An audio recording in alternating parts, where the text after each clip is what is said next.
जय श्री राधे। वीडियो के अंत में आपको गणेश भगवान कार्तिक की कथा सुनाई जाएगी। उससे पहले तीसरे अध्याय कथा का रसपान कीजिए। भगवान सड़कड़ के शब्दों को सुनकर संत कुमार जी बोले, हे भगवान, आपने विरत समूह कहा, उद्देश्य का हे स्वामी, इसमें मेरी तृप्ति नहीं हुई, अतः आपसे हाथ जोड़कर निवेदन है कि आप इसे विस्तार पूर्वक कहें। हे देव, आप ऐसा खुलकर जिसे सुनकर मैं धन्य हो जाऊं, कृत हो जाऊं।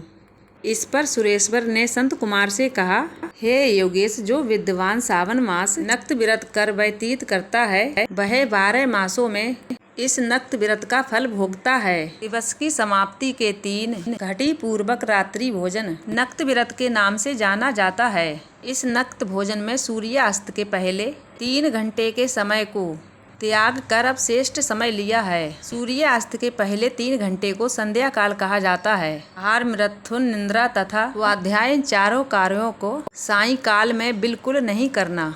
अब मैं गृहस्थ एवं सन्यासी के भेद से 2 प्रकार के नक्त भोजन की अवस्था तुमसे कहता हूँ। ध्यान पूर्वक सुने। जब सूर्य नारायण के मंद हो जाने पर अपने शरीर की छाया दुगनी हो जाती है, उस समय सन्यासी के लिए नक्त भोजन कहा गया है। शास्त्रों में गृहस्थी के लिए नक्षत्र उदय होने पर रात में किए जाने वाले भोजन को नक्त भोजन बतलाया है। यह तो रात गृहस्थियों के लिए शास्त्रों में जो कुछ जानकारियों के लिए कहा है, उसकी अवस्था मुझसे सुने। रात्रि काल में निश्चिद्ध हो जाते हैं जाने दिन के अष्टम भोग में भोजन का विधान है। गृहस्थियों को विधि द्वारा रात में नक्त विरत सन्यासी विधवा तथा विधि पूर्वक सूर्यास्त के पूर्व भोजन करें। पुत्रवान, आश्रयहीन तथा स्वाभिहीन पुत्रवान विधुर रात्रि में बिल्कुल भोजन ना करें, क्योंकि पुत्रवान भी आसमी ही होते हैं। विद्वानों को चाहिए कि स्वाधिकार अनुसार नक्त विरत करें। सावन मास में नक्त विरत करने वाले की उत्तम गति प्राप्ति होती है। सावन मास के आ जाने पर पहले प्रतिपदा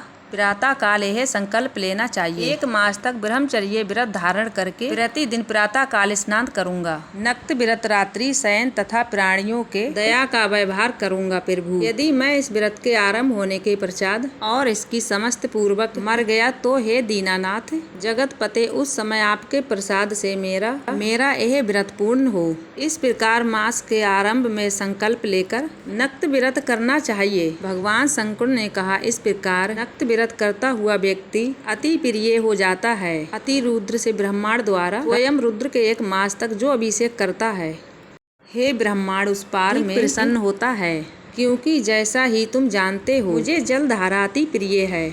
या रुद्र का हवन करें, क्योंकि वह मुझ में प्रीति वाला है। इस मास जो प्राणी अधिक स्वास्टिक भोजन या उपयोग या जो वस्तु हो, उसे संकल्प द्वारा ब्राह्मण को देकर उसका त्याग करें, वह मुझे बहुत प्रिय है। ऋषि राज, अब मैं तुमसे उत्तम पूजा की विधि कहता हूँ, सुने। लक्ष्मी की प्राप्ति इच्छा वाले मनुष्य बेलपत्र से, संत की कामना वाले को दुर्भाग्यों से तथा आयु की इच्छा वाले प्राणी चंपा पुष्पों से भगवान श्री हरि की पूजा करनी चाहिए। जो प्राणी विद्या की इच्छा रखता है उसे मलका तथा चमेली के पुष्पों से अर्थात करना चाहिए। तुलसी दल से भगवान सदाशिव भगवान विष्णु प्रसन्न होते हैं, परंतु जिस मनुष्य को पुत्र प्राप्ति की इच्छा होती है उसे कटेरी के पुष्पों से पूजा करना चाहिए। दूसरी, जिसे सपना दिखाई देते हैं उसे के नाश के लिए उत्तम ध्यान से अर्चना करना चाहिए। देव के सामने रंगोली और स्वास्तिक बनाएं और चक्कर आदि बनाकर भूमि का अर्चन करें।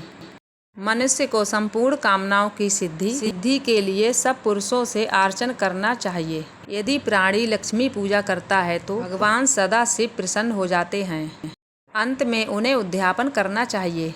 पुण्याय वचन करके आचार्य का वर्णन करना चाहिए। रात्रि में गाना बजाना करना चाहिए तथा देव वेदी पर उत्तम चतु उसके माध्यम में सुंदर कैलाश बनाना चाहिए। उसे देवों में यथास्थान तांबे का कलश स्थापना करना चाहिए।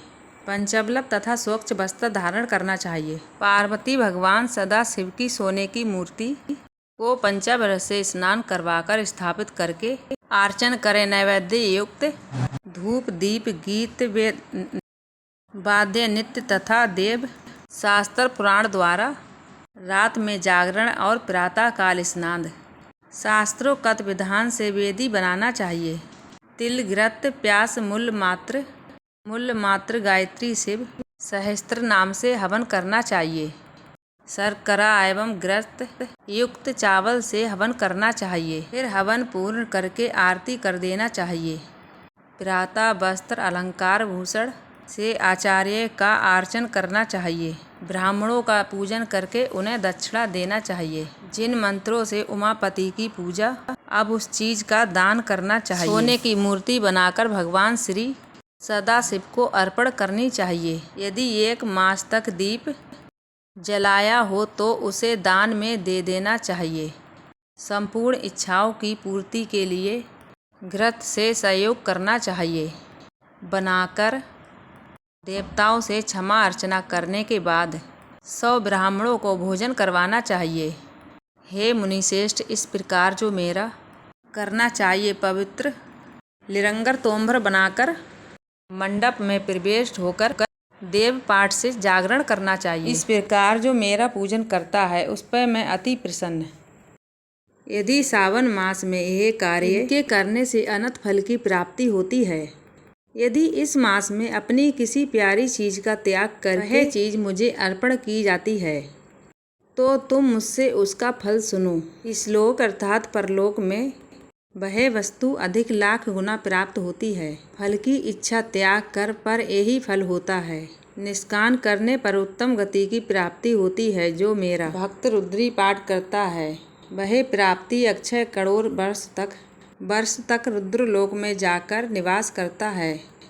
पंचामृत के अभिषेक से मोक्ष प्राप्त करता है। अब सावन मास में भूमि पर सोने वाले लोगों सुने, क्या फल मिलता है वह सुने। हे योगी, मूंगे या हाथी के दांत से बनी हुई या चंदन की बनी हुई, बर्तन से जड़ी हुई, मृदु गरुड़ चिन्ह से संपन्न, कपड़े वाली रुई से भरी हुई, गद्दे युक्त रमणीक झालरदार तकिया से सपना सजाया उसे प्राप्त होती है। वह सया उसे सुंदर स्त्री अन्य रत्नों से भेभूषित मिलती है। इस सावन मास में जो ब्रह्मचर्य से रहता है, वीर्य तेज बल शरीर दृष्टा धर्म कार्यों में तमाम वस्तुओं उसको सहज प्राप्त हो जाती है। ब्रह्म की प्राप्ति हो जाती है। यदि नहीं निष्काम पूजन करने वालों को स्वर्ग में अप्सरा की प्राप्ति हो। और जो इस मास में मौन व्रत धारण करता हो जाता है, मौन व्रत के दिन का हो चाहे रात का हो, भोजन दान करे, उसे सब शास्त्रों की जानकारी अपने आप प्राप्त हो जाती है। वह मौन व्रत के प्रारंभ से बृहस्पति के त्रिलोक बुद्धि वाला हो जाता है। मौन व्रत वाले का किसी से झगड़ा बिल्कुल नहीं हो पाता है। अब चलिए दोस्तों सुनते हैं गणेश भगवान और कार्तिक की एक छोटी सी कथा। जब कार्तिक भगवान और गणेश जी से कहा गया पूरे ब्रह्मांड के जो पहले चक्कर लगा के आएगा वही जीतेगा, तो कार्तिक अपने मोर पर बैठ के ब्रह्मांड के चक्कर लगाने चले गए। अब बचे गणेश भगवान, जो कि उन्होंने ब्रह्मांड छोड़कर अपने माता पिता के चक्कर लगाकर आ गए। कार्तिक वापस आए तो कार्तिक ने कहा मैं जीता। तब गणेश भगवान ने कहा किंतु मैं जीता। माता पार्वती शिव जी ने कहा तुम तो ब्रह्मांड की तरफ गए भी नहीं हो। अब गणेश भगवान बोले मुझे पूरे ब्रह्मांड के चक्कर लगाने की क्या आवश्यकता है, मेरे तो पूरा ब्रह्मांड आप ही हो। क्योंकि मैंने माता पिता के चक्कर लगाए हैं तो पूरे ब्रह्मांड के चक्कर लगा लिए, मुझे पूरे ब्रह्मांड के चक्कर लगाने की क्या आवश्यकता है। तब से दोस्तों गणेश भगवान को बहुत ही बुद्धिशाली कहा गया है। तो उम्मीद करती हूँ दोस्तों आपको ये वीडियो पसंद आई हो तो मेरी वीडियो को लाइक, चैनल को सब्सक्राइब कर दिया करें। मिलूंगी ऐसी अगली वीडियो में, जब तक के लिए जय जय श्री राधे।